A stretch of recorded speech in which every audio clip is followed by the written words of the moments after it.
Fala, povo de Deus! Que a graça e a paz do nosso Senhor Jesus Cristo habite o seu dia. A palavra de sempre é gratidão e hoje eu quero trazer mais uma reflexão para você e o tema de hoje é bem polêmico. Talvez você já tenha se perguntado se, para o cristão, é lícito pagar o dízimo, é lícito devolver o dízimo. Talvez você já tenha se perguntado se o cristão é obrigado a pagar o dízimo. Talvez você tenha se perguntado se para o cristão é obrigatório o pagamento de dízimo mensal. Talvez você já tenha se perguntado se eu não paguei o dízimo mês passado, eu sou obrigado a pagar 2 vezes no próximo mês. Talvez você tenha um monte de dúvidas sobre dízimo. E eu preciso trazer algumas informações para você. E é preciso, em primeiro lugar, que você entenda uma única coisa. Eu não sou o dono da verdade. A verdade absoluta nós encontramos na Bíblia. E o meu convite para você é que você estude a Bíblia. Que você tenha o seu entendimento pessoal a respeito de muitos temas que vão fazer muito sentido para você se você estudar. Pois bem, para responder essas perguntas que eu fiz agora no começo do vídeo, é importante que você entenda uma única palavra que eu coloquei em todas as perguntas. Cristão. Se você é cristão, essa palavra cristão, ela simboliza que se você é cristão, você é adepto ao cristianismo.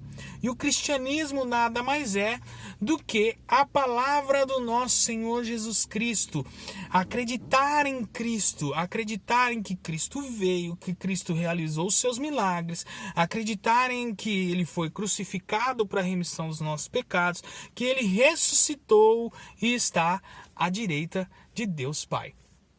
O cristão, ele acredita nisso. E para acreditar nisso, ele tem que ter a ciência de que, e o entendimento de que a palavra para o cristão, aquela que vai trazer luz e direcionamento segundo o que Cristo nos revelou, é o Novo Testamento.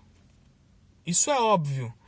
Cristo, ele aparece em um determinado momento e desse momento para frente nós temos na nossa Bíblia Sagrada o Novo Testamento, que conta a história da vinda do Filho de Deus a este mundo para passar por tudo que passou, pagar o preço para a remissão dos nossos pecados e voltar aos céus, à direita do nosso Deus Pai.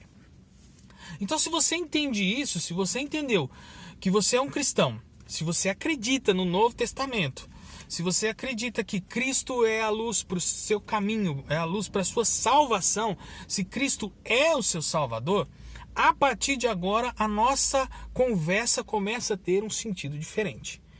Porque o dízimo, a prestação de contas através do dinheiro, é uma prática realizada no Velho Testamento. É uma prática muito antiga que foi, de certa forma, implantada na cultura judaica. Esse é um ponto. Mas o que Cristo fala sobre isso? O que os apóstolos falavam sobre isso? Então, em primeiro lugar, Cristo, quando falava com relação a dinheiro, ele dizia assim: olha, você quer me seguir? Quer me seguir? Então faz o seguinte: doa todos os seus bens, venda todos os seus bens, pega esse dinheiro todo, doe aos pobres e depois você me segue. Porque é impossível seguir a 2 deuses, o dinheiro e a Deus. Então, Cristo, quando vai falar sobre essa relação homem-dinheiro, ele sempre diz: olha, desapega de tudo, vende tudo, pega todo esse dinheiro, doa aos pobres e depois você me segue. Então, esse é o primeiro ponto que nós precisamos entender. Ah, Rodrigo, mas existem passagens em que Cristo relaciona e diz: olha, tá vendo essa moedinha aqui? Como você deve ter visto no Novo Testamento, ele dizendo: olha, dá a César o que é de César e a Deus o que é de Deus. E o que é de Deus? O que é de César e o que é de Deus? Vamos entender? O que é de César? O dinheiro. A idolatria de César era dinheiro. Então dá o dinheiro a César. E o que a gente tem que dar a Deus? A Deus nós temos que dar exatamente tudo. Porque se nós tivermos esse entendimento de que tudo é de Deus e nada é nosso, nós vamos começar a entender o que Cristo estava anunciando no Novo Testamento. Então veja bem, nós vamos pegar aqui uma passagem que no Novo Testamento as religiões utilizam, porque é uma das únicas no Novo Testamento, e eu te desafio a encontrar passagens no Novo Testamento que dão margem ao pagamento do dízimo. Esse é um desafio. Estude a Bíblia e vai ver se o que eu estou falando é verdade ou não. Então, uma das únicas passagens que podem dar margem e que muitas religiões usam para afirmar e confirmar o pagamento de dízimo está aqui. Nós vamos ler ela agora e eu quero trazer um entendimento sobre ela para você. Veja bem, abra sua Bíblia no livro dos Atos dos Apóstolos. Nós vamos ler o capítulo 4, do versículo 32 ao versículo 35. Diz assim a palavra do Senhor. Da multidão dos que creram, era um o coração e a alma. Ninguém considerava exclusivamente sua nenhuma das coisas que possuía. Tudo, porém, lhes era comum. Com grande poder, os apóstolos davam testemunho da ressurreição do Senhor Jesus. E em todos eles havia abundante graça. Não havia nenhum necessitado entre eles.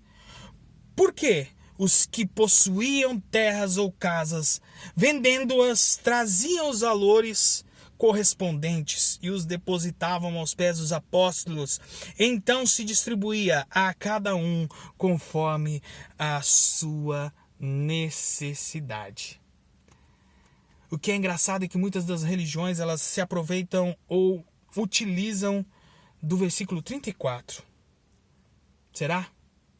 Que diz assim: não havia nenhum necessitado entre eles, porque os que possuíam terras ou casas, vendendo-as, traziam os valores correspondentes.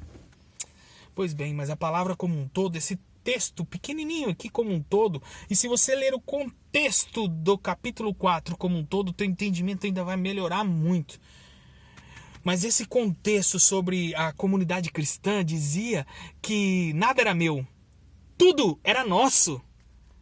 Eu não tinha a minha roupa, era a nossa roupa. Eu não tinha a minha casa, era a nossa casa. Eu não tinha a minha comida, era a nossa comida. Tudo.